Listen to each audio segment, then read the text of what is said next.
শুভ সন্ধ্যা সবাইকে, আসসালামু আলাইকুম। অনেকদিন পর আবারও চলে আসলাম তুরাগ নদীর ধারে। তো এখানে আসাটা হচ্ছে মূলত চা খাওয়ার জন্য। আজকে আসছি আমি আর আমার এক ফ্রেন্ড। আমরা চা খাওয়া শেষ করে চলে আসলাম তুরাগ নদীর পাড়ে। এসে একটু হাঁটাহাঁটি, তারপরে একটু আড্ডা। এখানে আসলে আসলে আমার কাছে অনেক ভালো লাগে। এখানে প্রাকৃতিক সৌন্দর্যটা অনেক ভালো লাগে আমার। আসলে ছোট ছোট কিছু ট্রলার দেখতে পাই, তারপরে কিছু স্টিমার দেখতে পাই। ও, তুরাগ নদীর দুই পাশে মানুষ চলাফেরা করার জন্য অনেক সুন্দর করে রাস্তা তৈরি করে দিয়েছে। আপনারা চাইলেও আসতে পারেন।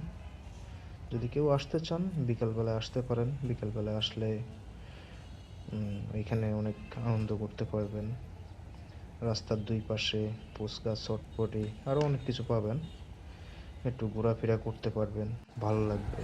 আমরাও আসি, মাঝে মাঝে আসি, চা খাই, একটু আড্ডা দিই, তারপরে একটু হাঁটাহাঁটি করি, গল্প করি যখন সময় পাই। সবসময় তো আসা হয় না, যখন সময় পাই ফ্রি থাকি, এই আর কি। তো আপনারা চাইলেও আসতে পারেন। আসলে সৌন্দর্যটা উপভোগ করতে পারবেন, একটু আড্ডা দিতে পারবেন।